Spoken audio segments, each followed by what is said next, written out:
Prison, they say, is for the guilty. But Noelle Hartman had never committed a crime except daring to exist in a system that had no place for her. It had not rained the night she was arrested, but the cold had pierced her skin, as if the sky were mourning something she had yet to understand. She had been in the wrong place at the wrong time, with the wrong skin tone, and the system had quickly made her a foregone conclusion. The four concrete walls had not only imprisoned freedom, but also buried the truth. But between the cold winds whistling through the cracks and the muffled cries of forgotten girls, Noelle had seen what they could no longer hide. A sentencing machine where justice was a commodity, and she was just the latest link in the controlled production chain of criminals. They thought she would break. But when a guard handed her a blank sheet of paper and said, "Write, if you have anything to say to the world," Noelle began to tell it all, every wound, every manipulation, every masked face of justice. She wasn't writing just to survive.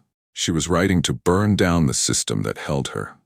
Late at night, on the cold, deserted streets of a poor residential area in the suburbs of Louisiana, the space is immersed in silence.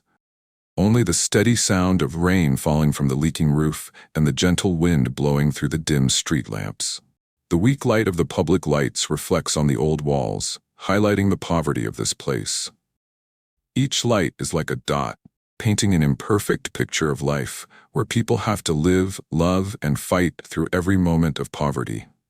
Noelle Hartman walked through the rain, her shoes worn, her old coat soaked with water. She could feel her labored breath as the heavy raindrops fell on her short hair. Her smooth, dark skin stood out under the lonely streetlight, with like a fragile candle in the dark sea of life. At 17, Noelle was no ordinary girl. She was an excellent student, always on the list of valedictorians, a scholarship winner to college with dreams of flying high, flying far. But poverty held her back. She entered the small house, where her frail grandmother lay on a simple wooden bed, her eyes dim, her body emaciated. Noelle knew that every day, her grandmother could only look at her through silent tears. She put the laundry basket aside, then walked to her grandmother's bed, carefully lifted her hand and gently stroked her silver hair. "Go to sleep, Grandma. I will do everything," she whispered, her voice soft but full of determination. Taking care of her grandmother was all Noelle could do. In every verse, every line of writing she wrote, she always carried the image of her grandmother, the grandmother who raised her since she was a child. After showering and cleaning the house, Noelle changed into her old work clothes and went outside. The rain was still falling, but she didn't care anymore. She went to the laundry, working tirelessly through the quiet night. The shirts and jeans scattered in the basket seemed to become whispers in an unwritten poem. Every night, in the moments when she quietly folded each shirt and scarf, she opened her small notebook and wrote poems. She didn't know who would read them someday, but she believed that her words were the only light in this gloomy life. Tonight, like any other night, Noelle finished her shift, picked up her wet laundry bag, and stepped outside. Little did she know that this night would become a nightmare she would never forget. The sky was dark, the rain was relentless. The sound of the rain hitting the pavement was like the sigh of an unfair world. She weaved through the empty streets, her feet tired, her mind still caught in unfinished dreams. Suddenly, in the moment when everything seemed to have sunk into the silence of the night, the sound of a car screeching suddenly broke the silence. A patrol car rushed by, braking hard right next to Noelle, causing her to turn around in surprise. The car door opened in the tense silence, and two policemen stepped out, tall, their faces cold and indifferent. No greeting, no reason, no acknowledgement of her presence. They just stood there, silent for a moment. One of the two policemen walked towards Noelle, his eyes as if he had calculated everything. His voice was low and hard, without any emotion. "Come with us." Noelle stood there, a sudden chill coming over her. She looked up at him, a flash of surprise in her eyes, and a thought crossed her mind. She had done nothing wrong. She had just finished work and was on her way to her grandmother's house, the only place she could find comfort. But now, a feeling of dread began to rise within her. "Wait, what are you doing?" Noelle hesitated, a weak protest. "I don't know what happened. I just..." Before she could finish her sentence, she was stopped by the policeman's sharp gaze. His eyes were like knives, cold and without mercy. A heavy silence spread between them. The air seemed to stop. Everything around them, from the sound of the rain to the noise of the city, suddenly seemed to be swallowed by a cold silence. Noelle felt like a mouse in a storm. An indescribable unease invaded her, and she knew she could not resist. Panic rose in her as a police officer approached, handcuffing her quickly and mercilessly. She wanted to scream, to fight, but her legs were paralyzed, an invisible fear gripping her body, making her unable to move. Without explanation, without reason, she was dragged into the patrol car, the door closing with a loud bang that echoed in the middle of the night. The world seemed to shrink, leaving only the sound of the car rolling and the rain hitting the window. In that moment, Noelle didn't know what she had done wrong. She didn't understand why she was being arrested. Everything was blurry and confusing, like a nightmare she couldn't escape. The rain continued to fall, but now they were no longer cold drops of water. They were unshed tears of a girl who had been stripped of everything. Right in this dark night. In the patrol car, there was only rain, wind, and the sound of tires rolling on the road.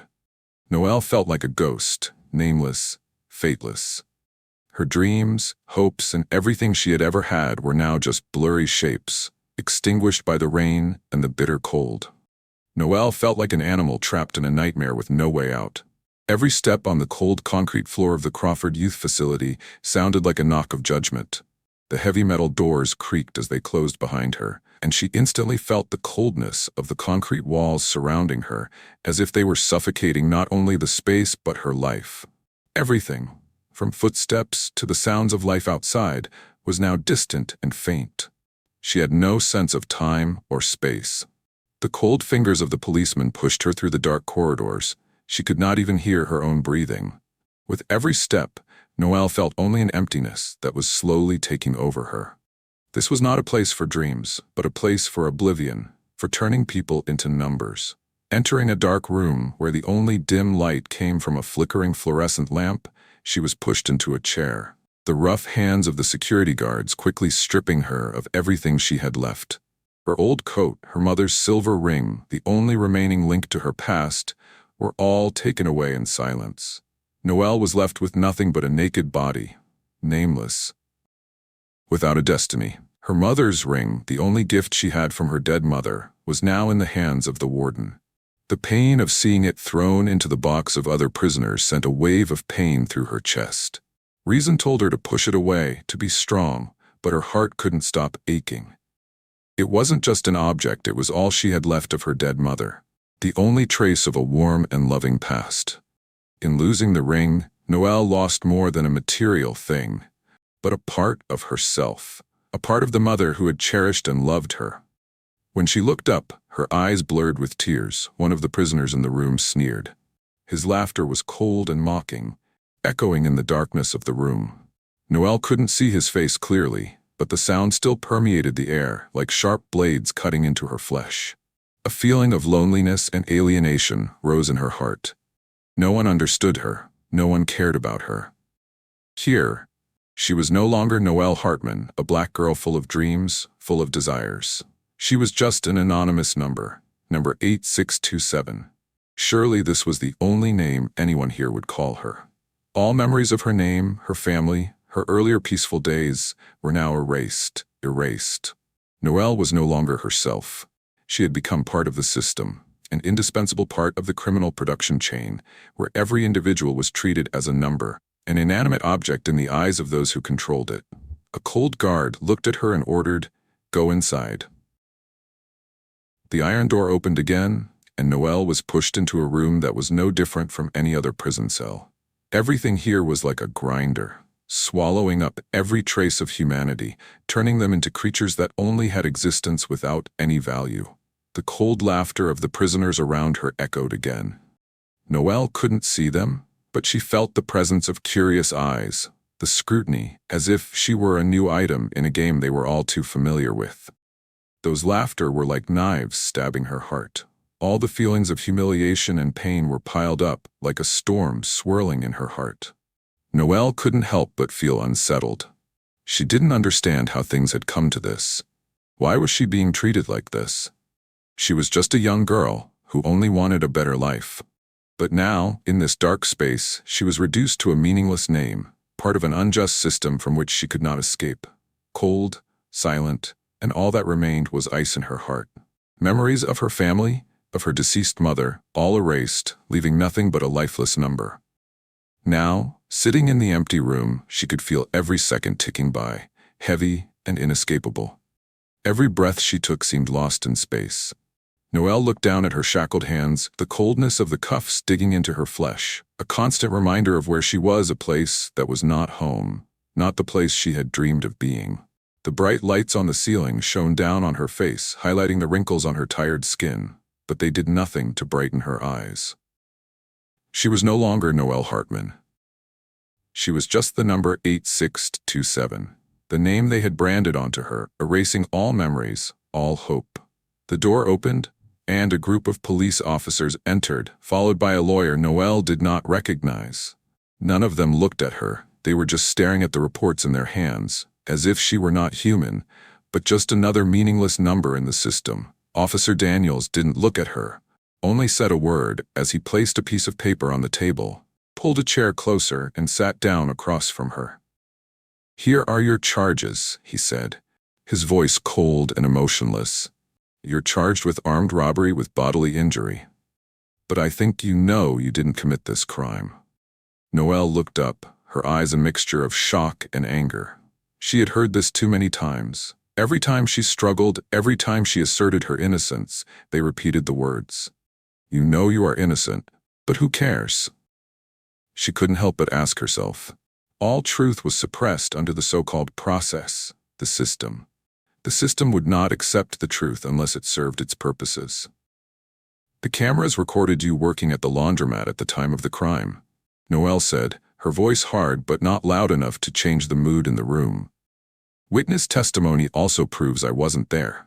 But Officer Daniels didn't look up, his eyes still glued to the papers in his hands, as if she hadn't said anything.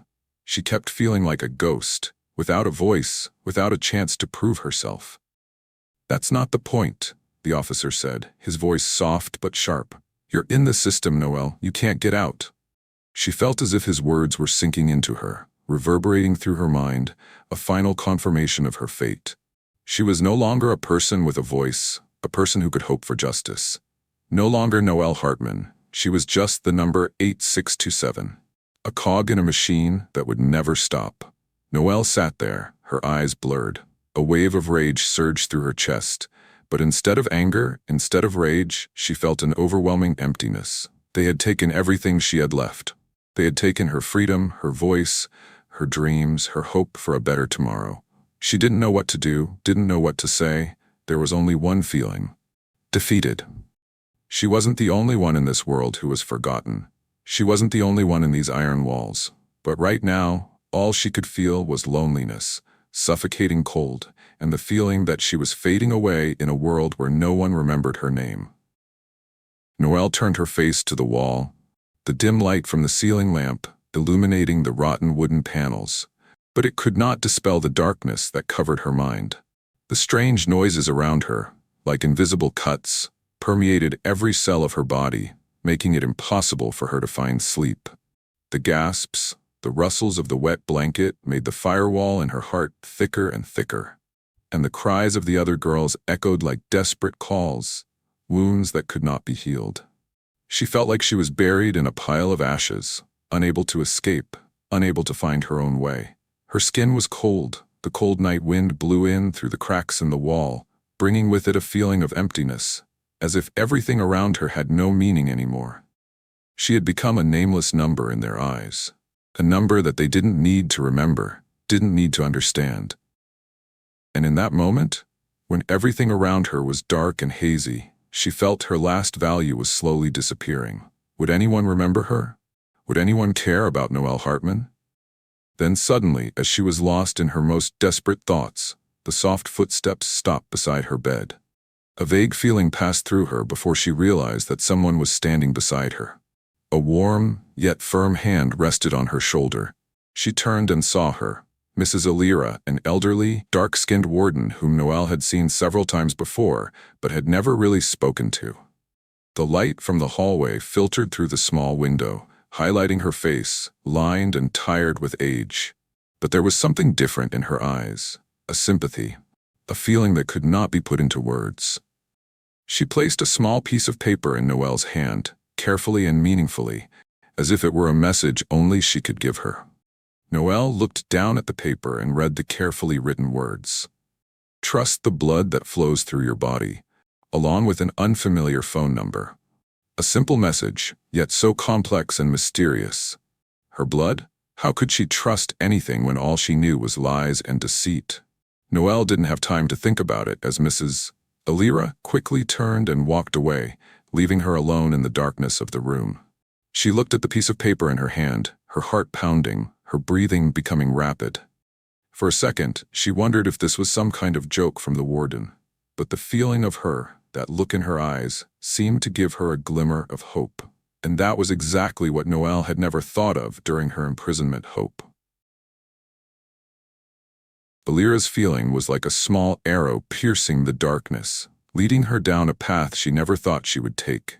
Noelle quickly stood up, her heart pounding in her chest. She looked around, making sure no one was watching her. She walked out into the hallway, where footsteps still echoed, the whispers of the imprisoned girls coming from the rooms next door. She took a deep breath, then walked into the bathroom, closing the door behind her. At this moment, Noelle felt like the world was pressing down on her, but the light from the phone in her hand made her feel like she had found a way. She dialed the number, and the other end of the line lit up with an unfamiliar but determined, "Hello, hello." Her voice trembled, unsure if it was strong enough to push things in a new direction. "I'm Noelle Hartman. I need help. I've been wrongly arrested." There was a moment of silence on the other end of the line before the voice spoke. "I am a journalist who specializes in investigating corruption. I will help you." A blast of heat hit her face as if everything around her suddenly lit up. Noelle felt the weight on her shoulders lift. It was a small flash of light, but it was enough to make her realize that it wasn't all over. She wasn't a number in the system. She was a person, and maybe, just maybe, she could fight back. Her eyes lit up, not because of false hope, but because she sensed something bigger. A fight not just against what was holding her captive, but to protect her identity, to not be drowned in this system. She would fight. And if this fight was to retrieve the truth, she would not stop until it was exposed. Sitting in the small journalist's office, the battered wooden table in front of her now acts as an operating table, where the pieces of this story are slowly coming together. Documents, photos, tattered copies of records all are tied to her name, to the fate of children trapped in this system. She looked at her father, Samuel Cole, the man she had thought was a ghost from the past. He sat across from her, the light reflecting off his face, lined and marked by a life of torture. But his eyes burned fiercely, reflecting an unquenchable determination. Samuel, the Attorney General of the United States, was the only person Noelle could trust in this chaotic world. The journalist sat beside him, his face as serious as a soldier on the battlefield. Together they had built a solid wall of truth, but now that truth would be brought to light, shattering all the shields that the system had built up for so long. No more ambiguity, no more lies. Everything would be exposed. "We can't wait any longer, Noelle," the journalist said, his voice quiet but firm. "Everything is ready. You are the last link to uncovering the truth." Noelle nodded, but inside her, a wave of rage was rising. She couldn't believe she was standing here in this room with her father, about to destroy everything the system had built. But when she saw the photos of the children in detention, the fake reports, all the documents, she knew she couldn't go back. "These bogus cases, they made it all up," Samuel said, his eyes flashing with anger. "Judge Beckman, he's behind it all. He's responsible for the high conviction rates of innocent children. He works with corrupt people in the police force and even investors in the prison industry to keep this system going.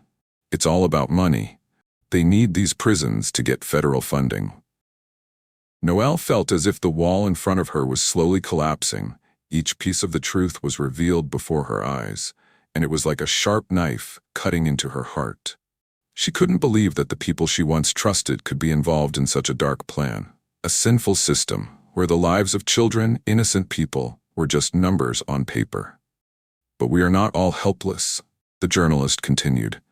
We have evidence, video recordings of meetings, discussions about buying and selling cases, and all we need now is to make it public, to make society see what is going on. No one can hide the truth forever. Noelle took a deep breath, feeling as if something heavy was pressing down on her chest. Everything around her was collapsing, but not in the way she had imagined. Not because she was afraid, but because she realized that this truth was the only thing that could save her from the darkness. Samuel stood up, placing his hand on her shoulder, his eyes full of comfort and determination. Daughter, this is our time to fight. The children in this system, they have been abandoned. They need us. Noelle looked at her father, a man who had had everything taken away for the sake of justice, and then at the journalist, who was waiting patiently. We will make people know the truth, she said, her voice stronger than ever. With determined steps, Noelle felt a new feeling, a new strength rising within her. She was no longer a victim, no longer number 8627 in the system. She was Noelle Hartman, and she would never stop fighting for the truth. The next morning, everything was ready. A press conference was held, with the participation of those who were willing to stand up to the corrupt system and expose the truth. Noelle stood there, under the bright lights, with her father, with the journalists. She looked at the faces full of curiosity and anticipation, and she knew that this battle was just beginning. The crowd in the courtroom seemed to hold their breath, their eyes on Noelle. She stood there, in her old coat, small but determined. Under the bright lights, her eyes were not confused. On the contrary, they were cold and sharp, like a sharp knife cutting through illusions. Every gaze in the room was on her, and although her heart was pounding, each beat echoing like a drum in the silence, she stood firm, not wavering. She knew. This was a moment of no return. The truth would be revealed. It could not be hidden any longer. Before her, the man she had once looked up to with respect, Judge Beckman, was no longer the figure of authority. Instead, he was the embodiment of lies and crime. His white hair, stiff face, and sharp eyes were now nothing more than an empty shell filled with lies. There was no longer the authoritative judgment, no longer the contempt, only the sudden helplessness that appeared in his eyes. The hearing was broadcast live, and the whole country was watching. Not just because of Noelle's case, but because of the truth being told, because of the change she brought. She was not a weak girl, relegated to a life of darkness. She was standing up against a corrupt system, where the powerful exploited the powerless. The lights illuminated the large screen in the room, where the original videos began to play. Each scene appeared. Noelle working hard at the laundromat at the time of the crime. Everything was clear and transparent. The witness testimony further confirmed her innocence. Every detail was carefully recorded. The recordings from the prison where she had been held sounded like undeniable sentences. Part of the system had broken, and now all the excuses, all the slander, nothing could hide the truth. Murmurs rose from the crowd. Anger flared, but there was also a sense of relief. They were seeing the truth, and they no longer had to be afraid. Noelle didn't look at the crowd. She just looked straight at Judge Beckman, without hesitation. She could feel the tension in the air, as if the air in the room had become so compressed that she could hardly breathe. But she didn't need to do anything. Everything was ready. Beckman's eyes moved quickly from the screen to Noelle, a flicker of worry in his cold eyes. And then the cold smile, the smile that had previously made so many people tremble, disappeared. Instead, there was helplessness. The truth had come, and there was nothing he could do to stop it. The guards approached without warning. His hands were cuffed, the hand that held power now useless. Beckman looked around, his eyes now filled with rage, but he could not resist. He was powerless. The air in the room seemed to vibrate. Noelle could feel the freedom rising in her chest. She had made it, not just for herself, but for all those who had suffered in the nameless darkness of the system. It was a triumph of perseverance, of courage, of truth. As she walked out of the courtroom, the eyes of those around her were no longer filled with pity or fear. They were filled with admiration. They saw in her an unquenchable fire, an unyielding faith. She had proven that no system is too powerful to crush the human spirit when it stands firm for justice. Though Noelle's wounds have not healed, though the scars on her soul remain, she knows one thing for sure: she will never return to silence. She has found strength in the truth, in the people who love her, and in her own unwavering determination. She stood there, her eyes shining in the twilight, and she knew that the oppressed, the voiceless, would never have to suffer in silence again. They would stand up. And so Noelle's story is not just the story of a girl fighting for justice, but the story of all of us, of those who will never let silence bury our hopes and dreams. On that night, when everything seemed over, Noelle understood that the real war had only just begun. And she would be the torch that lit the way, not just for herself, but for all those who sought justice and freedom.